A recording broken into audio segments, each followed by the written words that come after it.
Welcome back, Spurs fans, to the Scott Hepler Football Channel. Today we're doing our predicted ponderings for the upcoming match of Crystal Palace versus Tottenham on Saturday, the 11th of September. So we're going to go through and we're going to discuss the lineup that I think Nuno's going to put out there. I'm going to give my thoughts on whether I think that's appropriate, not appropriate for the, that position or whatever, and talk about even just the formation and what I think some of the key tactics will be within this match. So, with that being said, let's get right into it. So, I think Nuno's going to do the same thing he's done over the past 3 matches. He's going to go with that 4-3-3 formation, keep the midfield and the forwards tight and in the middle of the field, keep them and not let them press extremely high up the field. About halfway, just beyond the halfway mark. I think that's what is probably best for us, because when we look at the situation coming out of this international break, we've got some issues with player availability. And so we got 3 players that aren't available due to COVID protocols coming back from South America. That's Lo Celso, Romero, and Sanchez. They're not available at all on the bench or whatsoever. So they're completely out of this match. Then you have players that have picked up injuries this week during international play. So we're talking about Heung-min Son, we're talking about Ollie Skip, we're talking about Ryan Sessegnon, and we're talking about Steven Bergwijn. So all 4 of those players have picked up little nicks or knocks. Don't know the exact severity of it. Also, I'm recording this on Wednesday afternoon. We may find out more as the last few days of this week progresses towards the match day. But I'm going with what we have as an understanding right now, that these players are injured or have some sort of injury. So when I'm going through and predicting his lineup, that's all in my thought process too. So let's get right into let's go ahead and look at the goalkeeper. Of course, is going to be Lloris. He played internationally, but not a big deal. It's okay that he played and he can keep playing. So we got goalkeeper for Lloris. Left outside back, we're going to go with Reguilon. He did get called up to the Spanish team. He played, but I think our options are so limited, and it's early enough in the season that I think he should have enough energy to come back and play, if not the full 90, most of it, and then you have Davies as a backup in the way I'm setting up this team. In the center back pairing, with Sanchez and Romero not available, that only leaves us a handful of center backs to choose from, and only one of them's actually started this entire season, and that's Dyer. The other options are Tanganga, Rodin, and Davies can play center back if needed. So my thoughts are that it's going to be Dyer and Rodin in the center back positions.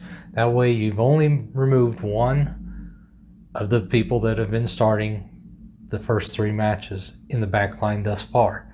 That means on the right back, I think he's going to put Tanganga in there for, he knows what he gets out of Tanganga. He's been playing well, and it's going to keep that back line cohesive and not have any changes. Emerson Royal will be an option off the bench, but I don't think he's had enough time with the squad to actually work into starting at right back. But, maybe Nuno will say, okay, you're going to be in right back. If he puts Royal in the right back position, I would think he's going to put Tanganga in with Dyer in that center back position. Looking at the left midfield. Left mid, I think he's going to start with Ali again, Dele Alli, just like he's done the previous 3 matches. Again, I don't think he's going to make as few changes as he has to in the starting lineup to keep some cohesiveness there. Moving into the center midfield, because I'm assuming Skip is injured and not available to go, or at least not available to start, I think Højbjerg's going to move back into that holding center midfield position. And so I think Skip will be there. On the right outside mid. Now this could flip with Højbjerg, depending on how Nuno sets it up. But on the right outside mid, I think he's going to put Winks. He's shown that he has some faith in Winks, I guess if you want to call it, with some of the Conference League matches, and he's worked in with the team more regularly than bringing in a heel or someone like that to help facilitate that midfield. And so right mid, I think he's going to put Winks in there. And like I said, he can interchange that with Højbjerg, put Winks into the holding midfield. But I think Winks is better suited out on the right if he's going to start him. Plus, I don't think Ndombele is an option because Ndombele has been added to the Conference League roster. And I think that Nuno's probably going to work him in through the Conference League if he's going to give him any game minutes. So he's not going to just put him right into the Premier League when he hasn't played in any competitive match yet this year. So I don't think Ndombele is really an option. Heel, I don't think, is probably a front runner as an option. Now, me personally, I would prefer to see Heel in there over Dele, providing our left wing is available in Bergwijn. So that's who I think he'll put in Bergwijn. I know Bergwijn picked up a little ankle ding, but I don't think it was serious. So providing Bergwijn can go, I think he's going to be our left wing. If Bergwijn can't go, then that opens up the opportunity for Heel to come in and play that left wing or midfield and push Dele up into the left wing, which I know Dele's not a left wing, but we're pretty darn thin on options. And then you also have possibly Jack Clark who could play the wing, but I don't think you're going to bring him into a Premier League match. He's gotten little to no experience at that level, and I just think, we've got to have Bergwijn. Another thing that Bergwijn does is if he's available to go, it gives us some pace against the Crystal Palace back line. When in watching the first three matches for Crystal Palace, kind of going through, I didn't watch them the entirety of the matches. I just saw some highlights and things. But that back line looked very susceptible to pace, and they often were disorganized in covering and, just being a solid back line. And I think someone with pace and the ability to work through the line actually can cause some issues. So if it's not Bergwijn, I think it'll be Heel. Keep Dele in that midfield where he's familiar. Like I said, I don't think Nuno's going to keep the team as similar as possible as to the first three matches. So we move into the center forward position. I think it's going to be Kane. I think he has to start. He's really our only center forward that's available. And the fact of the matter is he did play in the midweek full match for England, got a goal, but he looks like he's getting his fitness back. And I think this is an opportunity for him to come in, have a match back in the league, solid match. And if we got to pull him off and then shuffle the deck a little bit, we can do that. But he's got to start, in my opinion. He can't not start.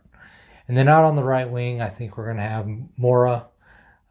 He should be fresh, ready to go. And also with his pace and ability to dribble can cause issues for that back line when they're not packed in very deep. So if we have opportunities to kind of push the advantage or go on a counter, Mora would have that opportunity to push through that back line rather easily with their issues with pace. So this is what I think we got, which does not leave very much of a bench. In my estimation, we're looking at just a handful of players available. Could this be a little different if some of those players that have picked up the nicks and dings are available? Yeah. But at this point in the time, this is what I think we have available for us. So if there's something in there that y'all like or something that made you think a little bit, hit that like button down there. I think this is going to end up being a draw for us. I think we're going to be 1-1. Typical match against Crystal Palace at their home. Our last 5 matches that we've played against them in the Premier League at their place, neither team has scored more than 1 goal. So I think this is going to be a draw. With our issues of lacking players availability and people coming back off international play, I think we'll be doing good to get a draw. But that's just my thoughts. Like I said, a lot of this can change. I'm traveling this weekend, getting the video done today so it can post later, probably Thursday. But I won't be available to watch the match either on Saturday. So I'll probably watch it when I get back and then have my thoughts on what we did, how well we did. So I hope we'll do better than what I predict, but I honestly can't think of how we'll get a win out of this with the limited availability of players. But can always be hopeful, and come on, you Spurs.